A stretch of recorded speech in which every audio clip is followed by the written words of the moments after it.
Hey, what's up? Hello, good afternoon. Welcome back to our channel mga homie. Nandito tayo ngayon sa Boys Hideout with Mons Garage. Yan. Let's go, Powered let's by go. Mons Garage. Yan. So bakit ba tayo nandito ngayon? So kung naalala nyo, last year-end party ng Boys of Aerox, binigyan tayo ni Tita Len ng DJI! Shout out Tita Len, hello. So yun, since si Montote kasi ang kasama talaga niya na, kausap niya regarding this kasi may experience flight operator. Wow! So yun, wala akong idea. So bala ko sana pupunta ako sa DJI to assist us kung paano. Pero naisip ko pwede naman si Mon, bakit lalayo pa Bakit ako? naman, no? Sino ba naman ako? Yeah. So yun, samahan niyo lang ako, unbox lang natin to na mabilis kasi excited na rin ako magpalipad. Kaya dito rin ako nagpunta talaga sa hideout para matesting na natin. Yan. So bilisan natin, baka may dumating pang ibang boys makigulo. So yun, ano pang laman ng DJI Mini 3? So based on the picture, may bag, controls, propellers, yan. Tingnan natin, first time natin to, mga idol. So yan na. Moment of truth! Yeah! Ang ganda ng bag. Solid ng So- travel bag niya. Oh, so ready for travel na siya as we can see mga idol, no. So ayan, talagang pwede na tayong umalis. This coming Holy Week kasi we're planning na magsagada ride. So definitely we can See you use there. this, no. Baka ikaw na yung pilot nito. Pero yun nga. Official operator. Oh, then official videographer na nga namin sa pag nag-TikTok kami. So yun, tingnan natin mga homie.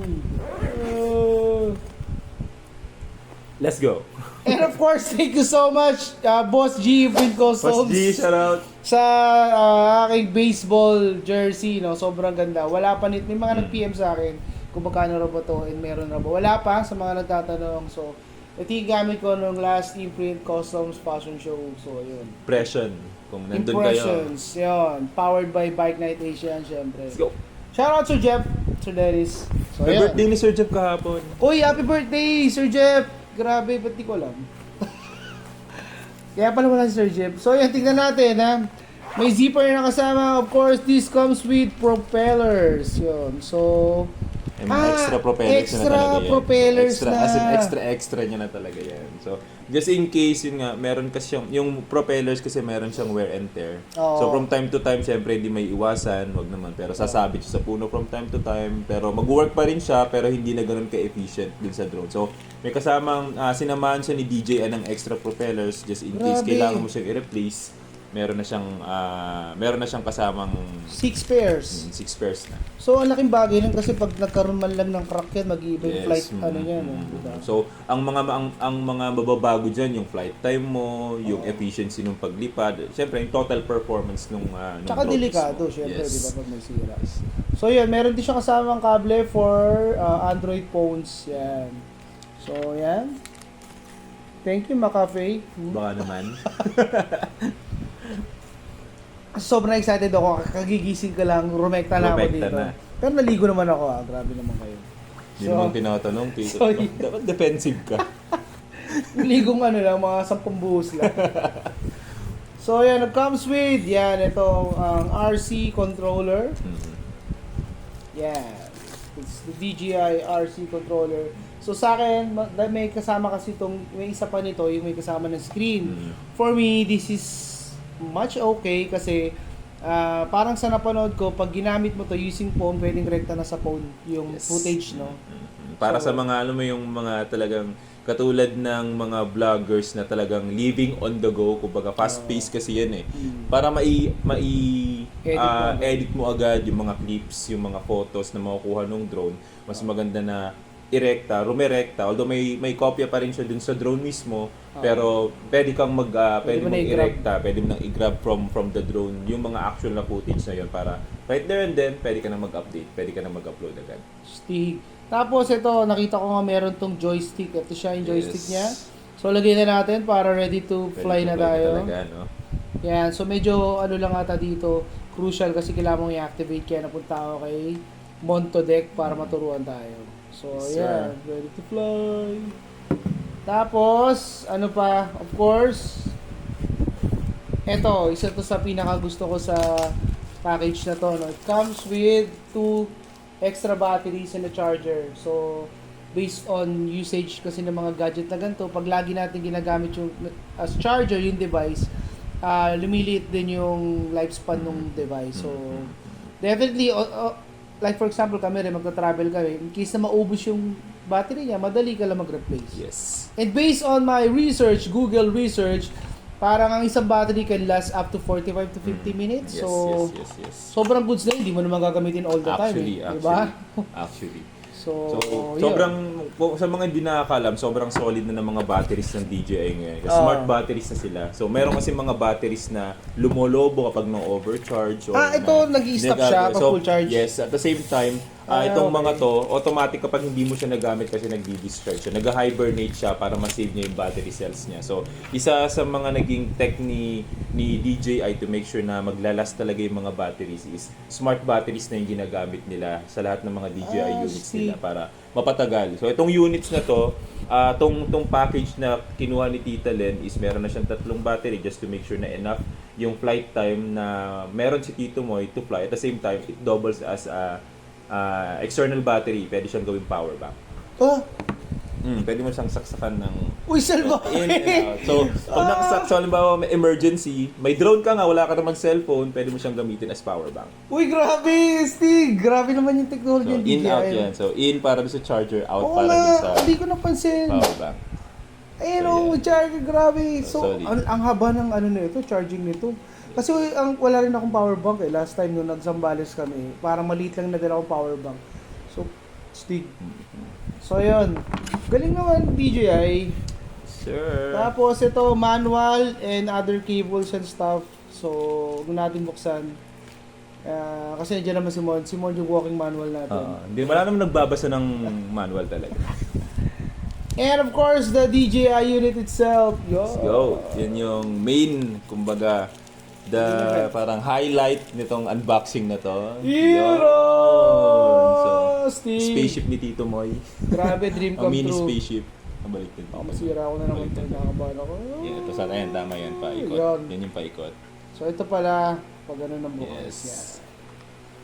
So, ang napapansin ko lang dito, compared sa other drones na nakikita ko sa mga tropa, mahaba yung ito niya. Kasi pala si DJI Mini 3 can withstand medyo malakas na hangin. Kaya na niya. So, that's good, no? Kasi malakas ba hangin doon? Oo, kung sagada natin i-main. Actually, hindi naman maiden pa. Kung isa sa kapag gagamitan natin is sagada. Talagang kailangan dun sa sagada medyo kumbaga capable na drone. So, isa sa mga other than yung mismong kumbaga resilience niya pagdating dun sa lakas ng hangin. Yung GPS kailangan strong kasi isa sa mga security din na inilagay ni DJI sa lahat ng units. Isa sa mga nagpamahal actually na tech na nilagay ni DJI is yung return to home function niya. Nakita ko yun. Return to home. So, basta kumbaga na-calibrate mo yung compass niya, na-iset mo yung home, kumbaga yung home kung saan siya babalik. Mawalan man ng battery yung drone or yung charger or ma-disconnect ka, makakabalik siya mag-isa. Maglalag siya mag-isa kung saan siya lumipad nung una pa. Galing. So, yun. I can't wait, no? May cover pa pala. Ito, yan. Kasi, sa mga hindi nakakalam yan, may gimbal na siya doon. No? So, yung gimbal is para to help to stabilize yung shots.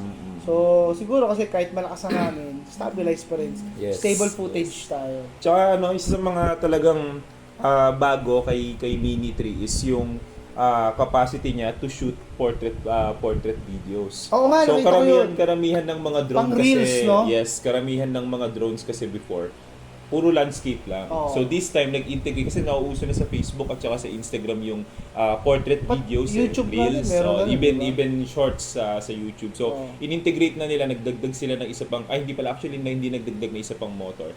Binago nila yung way kung paano nag-work yung gimbal nila to accommodate yung rotation ng Oo, gimbal kasi nila. syempre ibang weight pag nakatayo. Yes. So, Galing, tsaka astig to may tawag dito. yung may actually yung sensors na nasa on, actually this works as vents. Yung sensors siya, para dun sa Pro. So para siya dun sa pro kasi kailangan so sobrang kumbaga daming internals din ng mga drones. Kailangan niya magpalamig kumbaga. So meron siyang vent sa unahan, yung nasa unahan. In replacement dun sa pro na version ng Mini 3, meron siyang obstacle avoidance na mga sensors. Okay. So yun lang naman yung difference nilang dalawa, which is kumbaga kung kung ikaw mismo kumbaga kung manual flying lang naman yung gusto mo, you can opt to go para dun sa Mini 3 lang, pero kung gusto medyo lazy ka and gusto mo nang medyo kumbaga sumusunod sa yung drone, go with Gusto ko Pro. action eh. Yun. Pwede mo natin i-banking to? Depende. So yun. So tawag doon, meron isa pa doon sa mga security features din pala ng drone ng DJI is yung kasi may dalawang klaseng drone yung DJI eh. So meron yung mga FPV drones na talagang sobrang first person view. first person as in view. for sports. Ngayon para may mga racing na Yes, obstacle. ginagamit siya usually. Makikita nyo siya sa mga shot na nag-i-involve sa mga race. Alam niyo yung mga talagang ang extreme ng mga tail. Sumusunod. So, yung mga hobby drone na ganito or cinema drones na ganito is medyo ang advantage nila over yung FPV drones is sobrang mas stable. Diretso lang. Regardless kung ano yung ikot ng drone mo, yung camera niya stays on the same horizon. Kumbaga. Cinematic shots lang. Unlike yung sa mga FPV na talaga, magtitilt yun kung nakatilt yung drone. Paano yun? Gusto kong shot yung habang bumabanking tayo, tapos Pwede naman nating hawakan yan tapos hindi pwede siguro. So yun. So pwede naman yung sumusunod lang. Kaya yung sumusunod lang. Yung alam mo, yung typical na actually top ni-research shots. ko na kung gaano kabilis eh. Ang speed grabe. 35 lang. So ano man top speed ni Tito Moy? 40. parang yung 49 hindi yung top speed. So pwede yun, sabay-sabay glide lang tayo, susunod tayo nito boys. Yun. Kaya yan. So yun lang. So thank you so much Mon. No, si Mon talaga. As always. Napakalaking bagay sa akin ito ni Mon talaga. Mahal naman namin ng boys to. So yun lang, hindi ko na papatagalin kasi papunta raw yung mga boys nag-message sila. Gugulo na naman dito yun. Gulo ba? So yun, hopefully matry natin yung first flight today, no? Tingnan natin, maliwanag pa naman. Samahan tayo ni Tito Mon. Activate muna namin to mga idol. Thank you so much for watching. Love you all. Bye.